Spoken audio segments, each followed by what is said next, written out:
Going to the zoo with your family offers a unique chance to experience rare and beautiful animals up close. Still, for enjoyable as these establishments may be, not all of them are run the way they should be. One Pennsylvania zoo was a terrible example of that. This roadside zoo was supposed to be a source of fun and entertainment for people all over the region. But the truth was much, much darker. In reality, it was more like an animal prison.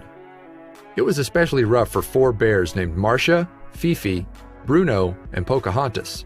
They were forced to spend their entire lives in a Pennsylvania roadside zoo. And now, their story is finally being told.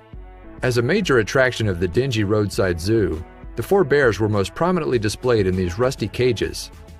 Besides the uncomfortable living space itself, there was no shade, shelter, or water for swimming or cooling off. A closer look at their living spaces showed they only had a rickety doghouse to protect them at night. Not to mention, they were all kept from hibernating according to their natural cycle, so they could continue to entertain zoo guests.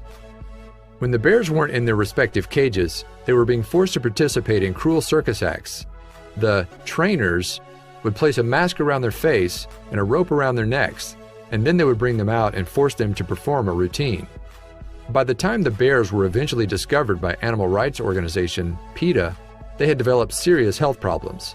They'd spent their days pacing in their cages and shaking, which were signs of severe distress. Thankfully, the volunteers from PETA had handled many similar cases in the past and knew exactly what to do. After rounding up all of the bears, they quickly transported them to the Wild Animal Sanctuary in Colorado. It was a 24-hour cross-country journey, but the bears finally arrived at the animal sanctuary. They were finally let out of their cages and allowed to roam free for the first time in their lives. It was a moment that few could ever forget. It's so sad that many people still think that it's okay to keep animals in such poor living conditions. Thankfully for these bears, they were finally getting the first taste of freedom. As it turns out, there were many people fighting to end captivity for animals like these bears. A 2011 incident in Zanesville, Ohio, for example, led to the enactment of the Dangerous Wild Animal Act, which increased regulations on types of wild animals people in Ohio were allowed to own. It wasn't meant to punish the animals, but to protect them. Recently, this law forced Stump Hill Farm, an establishment that brands itself as a rescue, to surrender 9 bears to the authorities. The farm was accused of breeding exotic animals, which was not in line with the missions of a rescue organization. These bears, which were a mix of black and grizzly, were in poor health. Some were malnourished, while others were extremely overweight. But the one thing they all had in common was that they were forced to live in cages for their entire lives. Once they were rescued, they were held in a temporary state-run facility before they were placed in permanent care.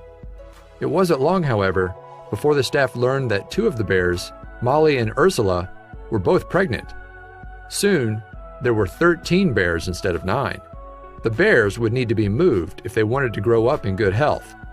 So PETA stepped in and brought the bears, all 13 of them, to the same wild animal sanctuary in Colorado, where the bears from Pennsylvania had gone. It took a while for the bears to warm up to their new living space, but the staff was more than ready to manage their anxiety.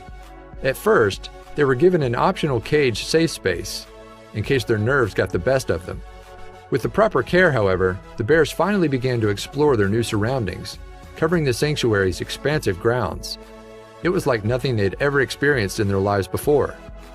It should come as no surprise that they adjusted so quickly, especially since bears are incredibly adaptive animals.